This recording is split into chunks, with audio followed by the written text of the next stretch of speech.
وَزَيَّنَّا السَّمَاءَ الدُّنْيَا بِمَصَابِيحَ، آسمان دنیا جو ہے اللہ نے اس کو ستاروں سے مزین کیا،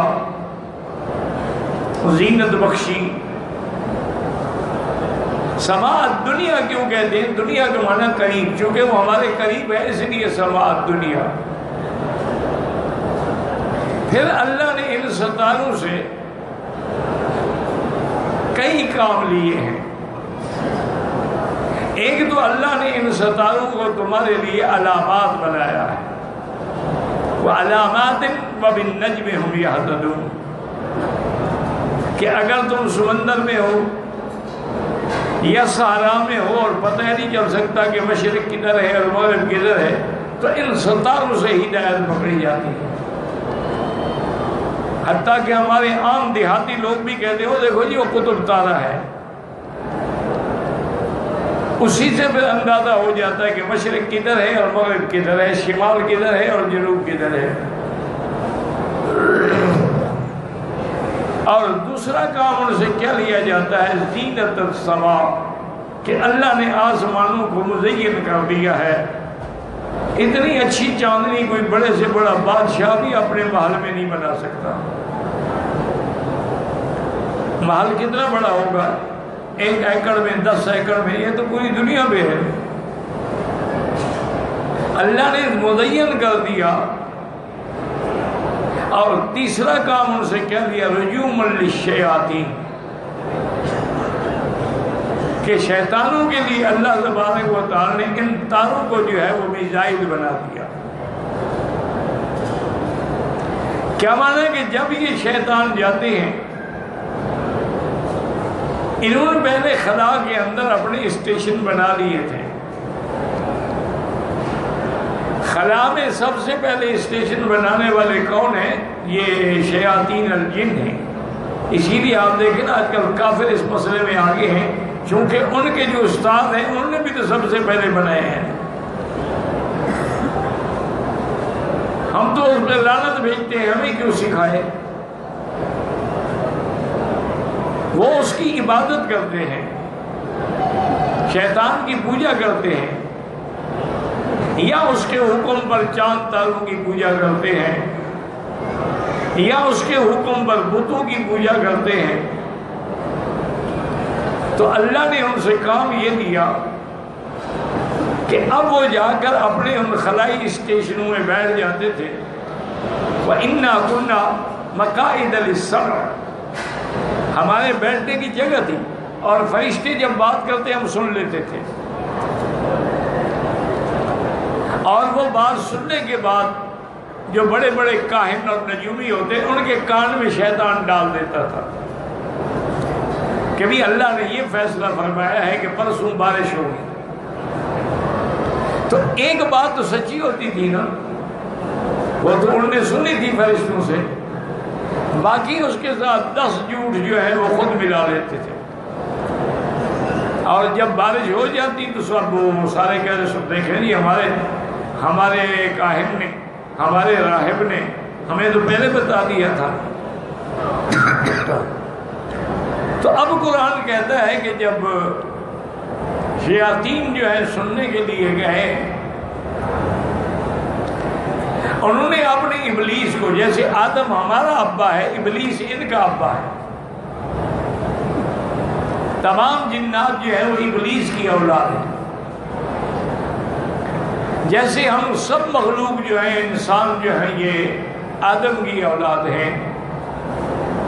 البتہ جنوں کو اللہ نے آگ سے پیدا فرمایا ہے، اور فرشتوں کو اللہ نے نور سے پیدا فرمایا۔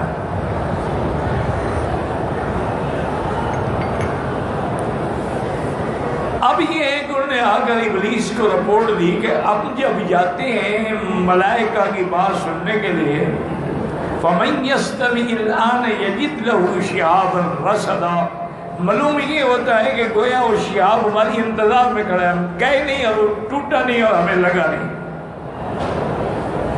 اس کے لگنے کا یہ نتیجہ ہوتا ہے یا تو يَقْتُلُهُ أَوْ يُخْبِلُهُ، یا تو جن کو مار دیتا ہے، یا مار نہ دے تو کم از کم پاگل ہو جاتا ہے، اس کو سمجھ کچھ نہیں آتا۔ تو ابلیس جو ہے وہ تو ابلیس تھا نا، انہوں نے کہا ایسا کرو، معلوم ہوتا ہے کہ کوئی نئی چیز پیدا ہوئی ہے، کوئی حدث، تم لوگ جماعتیں بنا لو، ساری دنیا میں پھیل جاؤ، ایک تو ہر ملک کی مٹی لے کے میرے پاس آؤ، اور دوسرا تحقیق کرو کہ کیا واقعہ پیش آیا ہے۔ یہ جو کہتے ہیں نا عالم الغیب، اس کو تو خود پتہ نہیں عالم الغیب کو، اسی لیے اس نے کہا کہ وَأَنَّا لَا نَدْرِي، ہم نہیں جانتے، شَرٌ أُرِيدَ بِمَنْ فِي الْأَرْضِ، اللہ زمین والوں کو تباہ کرنا چاہتے ہیں یا ان کو بنانا چاہتے ہیں۔ تو ان لوگوں نے تحقیق کی اور وہ سوق عکاظ میں پہنچے اور حضور صبح کی نماز پڑھا رہے تھے۔ اب جب جنہوں نے سنا انہوں نے کہا ٹھہر جاؤ، انہوں نے کہا ہاں یہ واقعہ ہے جس کی وجہ سے پہلے نہ گئے، لیکن دیکھیں ابلیس ہے، وہ بھی تحقیق کر رہا ہے کہ یہ واقعہ کیا ہے۔ اب جو بات میں نے کرنی تھی وہ یاد رکھو کہ وہ لوگ یہ کہتے ہیں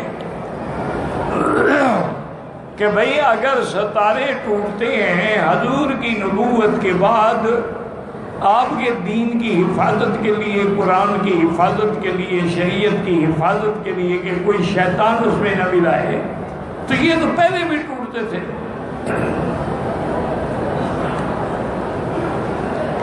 اور حضور صلی اللہ علیہ وسلم کی وفات کے بعد بھی ٹوٹتے ہیں، تو یہ کیسے آپ کہتے ہیں کہ اللہ کے دین کی حفاظت کے لیے تھے؟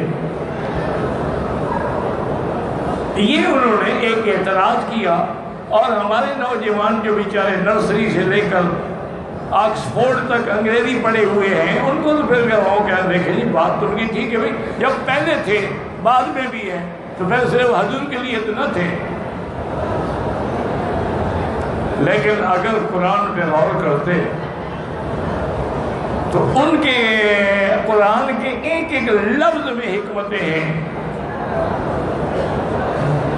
بات یہ ہے کہ پہلے بھی ٹوٹتے تھے، بعد میں بھی ٹوٹتے ہیں، لیکن حضور کے زمانے نبوت میں اور نزول قرآن میں ان کی شدت کا پہلا جو تھا حرسن شدیدن وشہبا، اگر وہ قرآن پڑھ لیتے تو کیوں اعتراض کرتے ہیں کہ اب وہ پہلا عام پہلا نہیں ہے جیسے پہلے ہوتا تھا، اب تو بڑا سخت چوکی لگ گئی ہے۔ اس لیے ہمیشہ یاد رکھیں کہ اب جب انہوں نے دیکھا، انہوں نے جا کے اس کو بتلایا، تو نے کہا ہاں بس یہی معلوم ہوتا ہے کہ اس سرزمین کے لیے یہ جو پیغمبر پیدا ہوا ہے نا، کوئی انقلاب ہے۔